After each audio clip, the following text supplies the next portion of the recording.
Hate ads? Subscribe to Acast Plus now to skip ads and more. Click the link in our show notes to learn how. Looking to get into the Halloween spirit? Acast recommends the most chilling podcasts. Tune in and beware. My name is Ian Urbina. I've reported on some pretty mind-blowing stories, but nothing like what happens at sea. If they got within 800 meters, that is when we would fire warning shots. Murder, slavery, human trafficking, and staggering environmental crimes. Men have told me that they've been beaten with stingray tails, with chains. If you really want to understand crime, start where the law of the land ends. The Outlaw Ocean. Available now on CBC Listen and everywhere you get your podcasts. Acast helps creators launch, grow, and monetize their podcasts everywhere. Acast.com.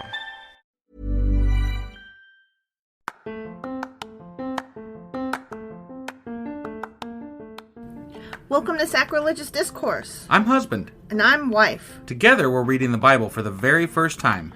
We grew up without religion and wanted to know what all the fuss was about. Well, what have we learned so far? That God is a dick, and apparently some people believe in talking donkeys? We're not trying to pass ourselves off as experts. Nope, we're just reading the Bible for the first time and giving our first take reaction. If you'd like to join us in this venture, you might consider starting at episode 1. Otherwise, jump in wherever you like. All right, let's go read the Bible. Yeah, let's get to it. Husband. Wife. Do you know what today is? Yes, I do know what today is. It's Saturday Q&A, and I'm dyslexic. I sing it backwards. It's Q&A Saturday. That's what it is.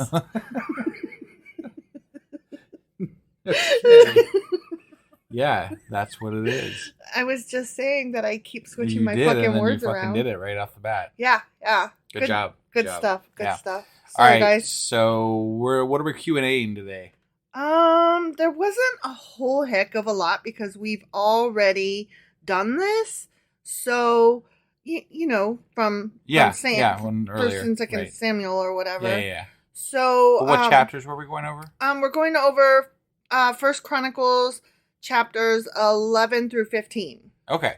And what we are going to answer is a little bit about how many times David was made king and what the hell he was wearing. Okay. So it's almost like a contradictions episode. Sort of. Maybe, not really. Somewhat, kind of. No. But, okay. It's something. We're questioning things. It's a thing. And we're going to answer them anyway. It's a thing. All right. We'll chat about it. Let's go fucking answer some shit. I'll tell you some stuff. All right.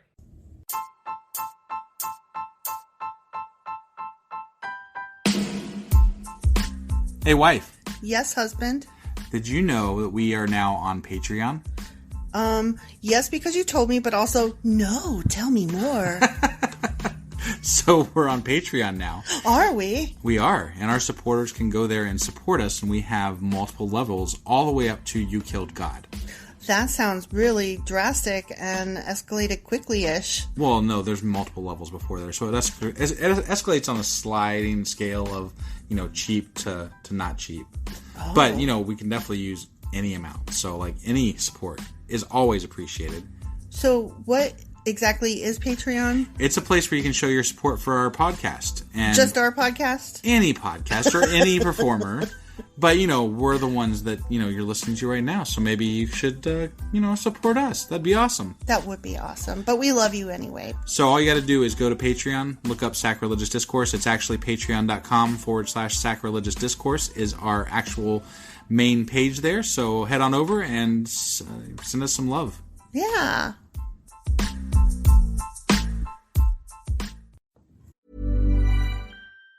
Hey, small business leaders. Are you doing it all at your company? JustWorks can relieve you of some of the administrative work you don't love. Things like running payroll, managing benefits, and figuring out state-by-state regulations. Whether your team is remote or in person, you can give them access to large group health insurance plans and manage onboarding, payroll, and PTO, all in one place. Learn more at justworks.com. Okay, so let's talk about David being made king. Okay. Right? Yeah. Okay, so in First Chronicles chapter 11, verses 1 through 3, we read that the elders declare David king at Hebron. Okay. Okay? Yeah. Now, prior to that moment, only one of the tribes of Israel recognized David as king. Judah? Well, I don't know. Oh, I didn't write that down. I think it was Judah. I don't know. It was some tribe anyway. Yeah, I'm not even going to pretend I know. Okay. But only one of them did. Got it. Okay? Yeah. The other tribes recognized Saul's son Ishbosheth, who was murdered, according to 2 Samuel chapter 4. Okay. So now the tribes are like, oh shit, we don't have a king. So they turn to David. I gotcha. Okay? Now, one interesting thing is that the chronicler does not even mention the 7 years that David reigned over Judah. So yeah, Judah. Judah was the one. Okay. He doesn't even mention that, though. Just leaves that shit right out. He just leaves it out. Okay. He begins with a crowning at Hebron when all of Israel acknowledges his kingship. Right. So it's like, 1, 2, 3, go. Well, he doesn't probably. I mean, like we've talked about this before. The chronicler wants to like make David seem as magnificent as possible, right? Mm-hmm. And if you say out loud that he ruled somewhere for 7 years without being acknowledged as the king of all of Israel, it's not that the chronicler is lying. He's just leaving out Right. important information. Yeah. So we had wondered how many times he had been anointed, though. Yeah. This was his third. This was David's third anointing. The one at Hebron? Yeah. Okay. So the first anointing was when David was very young, and it happened in front of his family and Samuel. Right. And that was when he was like on the farm or whatever. Yeah, and that was the first story that we heard about him being anointed king. Yeah, and that was in 1 Samuel chapter 16. Okay. Okay. The second time he was anointed and recognized by the tribe of Judah after the death of Saul. Okay. So that was when he started ruling over Judah. And that was in 2 Samuel chapter 2. Okay. And this third anointing was after the defeat of what's-his-butt, Ishbosheth. Sure. Okay. Yep. So the elders of Israel received David's leadership because he was an Israelite himself. Yeah. Even though David had, of course, at that point, up until that point, been living among the Philistines. Got it. But they were like, but you're still an Israelite. But they made him seem better there, like, because he was killing Philistines on the side, you know? Yeah. It's like, I got a side gig killing Philistines. Even though I live with them, I still kill them. I still kill them. Right?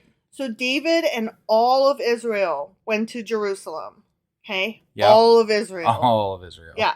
And at that point, it was just a small Canaanite city in the center of Israel. Okay. 400 years after God commanded Israel to take the whole land, this little city was still in Canaanite hands. Oh, wow. Yeah. Okay. So they took it.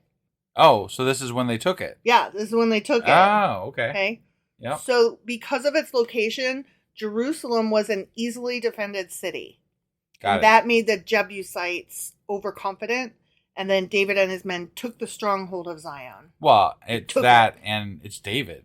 It's David. For fuck's sake. So they took it. He killed his tens of thousands. He did. So, he I mean, really did. you know. And he had his 30 and his 300. Yeah. Yeah. And his 3. Those other 2. Yeah. And then there was that one guy. Yeah. Yeah. And he had his lyres and harpists. He did.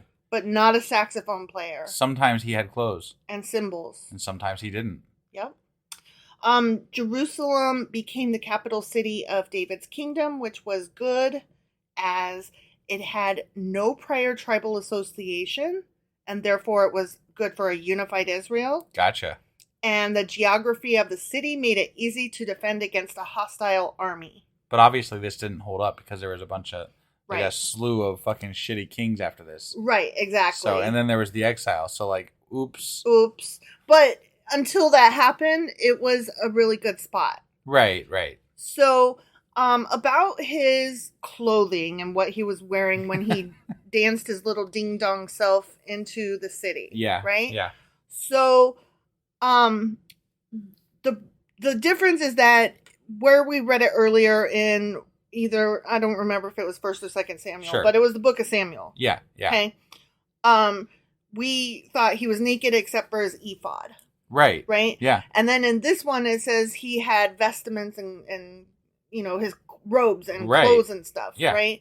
So I read a couple of apologists that tried to reconcile the two by saying, no, it wasn't that he was naked. It was that he had removed all of his priestly garb and so was dressed as just the common man. And that's why when he danced into town and his wife Michael saw him, that's why she disdained him. It wasn't that he was naked. Definitely not how it read in the original section. Right. No, I'm not saying that I agree with him. And moreover, in the section that the chronicler wrote, he wrote that he was dressed in priestly garments. Yeah, exactly. So, like, how do you get that he was...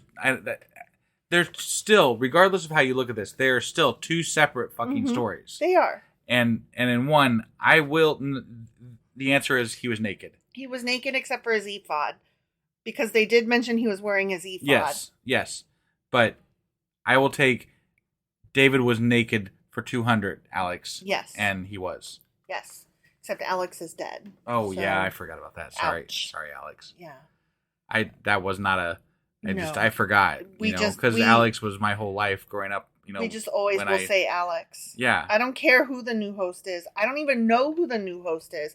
I think it's Mayim Balak. I'm not sure how to pronounce her name. Sorry. Yeah. She played Blossom. So I stopped. Not that I ever really cared about Jeopardy. It was just something fun, like if it was on to just try to answer the questions. Yeah. But my whole life it was Alex Trebek. So yeah, it's just Alex. It's Alex Trebek. Yeah, and that's what you'll take for 200. Obviously. Right. Exactly. Yeah. So. Sorry. I don't know what to say. I'm just bringing you the info. Oh, yeah. Right. And that's the info that I have for today. And we're sorry because it's not my fault, it's man. all fucking repeat crap. Yeah. We're like, what are we doing? What are we covering?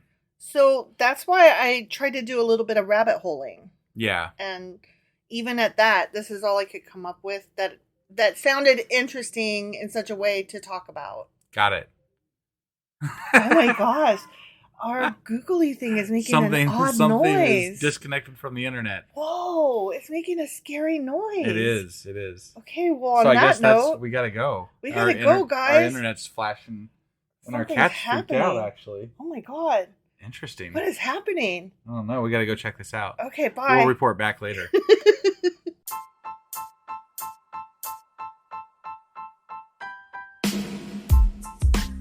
Hey, wife, I guess that's the end? But husband, that's just sad. It doesn't have to be. We are on lots of social media platforms like Twitter. Our handle there is sacrilegious_D. For D's nuts. Oh my god. Stop doing that. Anyway, we're also on Facebook, Instagram, and Pinterest. There's a link to all of our social media sites at our website. Ooh, we have a website? Yeah, it's sacrilegiousdiscourse.com, where you can also find a link to our merch shop. We have a merch shop? Yep, we have podcast-themed clothing, mugs, notebooks, and more, as well as an atheist and science-themed products.